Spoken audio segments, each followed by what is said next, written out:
దానం చేయటంలో పాత్రత ముఖ్యమని పెద్దలు చెప్తూ ఉంటారు. పాత్రత అంటే ఏమిటి? దానము విద్య ఈ రెండూ కూడా పాత్రతను ఎరిగి చేయాలి.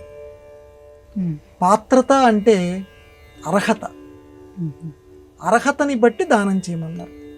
దానం చేయటం మంచిది, అది ఉండాలి ప్రతి వాళ్ళకి కూడా. దానము అంటే విడుచుట.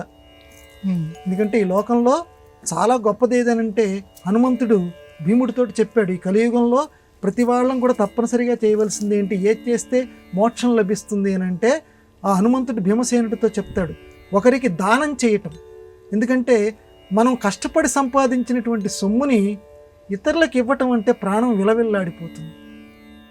ఆ సొమ్ముని నన్నది కాదు అని దాని మీద మోహం చంపుకొని దానం చేస్తే అది నీకు మోక్షాన్ని తెచ్చిపెడుతుంది ఈ కలియుగంలో అని హనుమంతుడు భీమసేనుడికి చెప్పినట్లుగా సంస్కృత మహాభారతంలో ఉంది. అందువల్ల దానం అంత గొప్పది.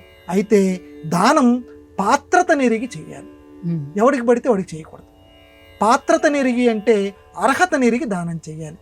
అంటే మనం ఇచ్చేటువంటిది తీసుకోవటానికి వాడికి అర్హత ఉందా లేదా, మనం ఇచ్చేటువంటి సొమ్ముని వాడు సక్రమమైనటువంటి దానికే ఖర్చు పెడతాడా, లేకపోతే దుర్వ్యసనాలకి ఖర్చు పెడతాడా, ఇట్లాంటిది మనం తెలుసుకొని దానం చేయాలి. ఇప్పటికి కూడా మనకి ఈ ఆధునిక సమాజంలో కూడా రకరకాలుగా మనల్ని దానం అడుగుతూ ఉంటారు. మాకు ఇవ్వండి, ఇలాగ అనాథ పిల్లల్ని పోషిస్తున్నాము, ఇది చేస్తున్నాము. తప్పు లేదు, మనకు ఉన్నంతలో ఇతరులకు ఇవ్వటం మంచిదే. అయితే కనుక్కొని చేయటం మంచిది.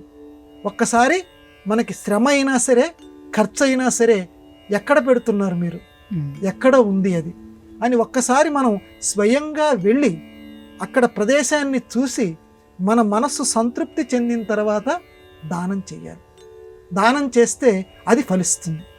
ఉదాహరణకి మహాభారతంలోనే కర్ణుడు దానం చేసేటువంటి సందర్భంలో అర్హత లేకుండా, అంటే ఇప్పుడు ఇంద్రుడు వచ్చేసి దానం అడుగుతాడు. దానం అడిగితే వెంటనే ముందు వెనక ఆలోచించకుండా దానం చేసేస్తాడు కవచకుండలా. ముందు వెనక ఆలోచించకుండా, ముందు అంటే మనం దానం చేసే ముందు కూడా ముందు వెనక కొంచెం ఆలోచించాలి. ఇక్కడ నేను దానం చేయటమే గొప్ప, ఆయన అడిగాడు కాబట్టి నేను ఇచ్చేసేస్తున్నాను అని కర్ణుడు కవచకుండలాలు ఇచ్చేశాడు. కానీ ఒకరికి ద్రోహం చేశాడు. ఎవరికి ద్రోహం చేశాడు? దుర్యోధనుడు. తనని నమ్ముకొని యుద్ధానికి దిగాడు. ప్రాణస్నేహితుడు దుర్యోధనుడు. అంటే నేను ఇక్కడ దుర్యోధనుడిని నేను సమర్థించట్లా, దానం విషయంలో ఊరికే ఉదాహరణకి చెప్తున్నాను. ప్రాణస్నేహితుడిని ద్రోహం చేశాడు. అవి ఉండబట్టే కదా కవచకుండలాలుంటే కర్ణుడిని ఎవరు ఎదిరించలేరు. కవచకుండలాలు ఇచ్చేసాడంటే ఎవరైనా సరే ఈయన ఏమైనా చేయవచ్చు. కాబట్టి ఎంత ప్రాణప్రదమైనటువంటి కవచకుండలాల్ని దానం చేశాడు. ఇట్లాగే లోకంలో మనం కూడా ఎవరికి పడితే వాళ్ళకి దానం, ఏదడిగితే అది ఇచ్చేయటం, ఇది చేయకూడదు.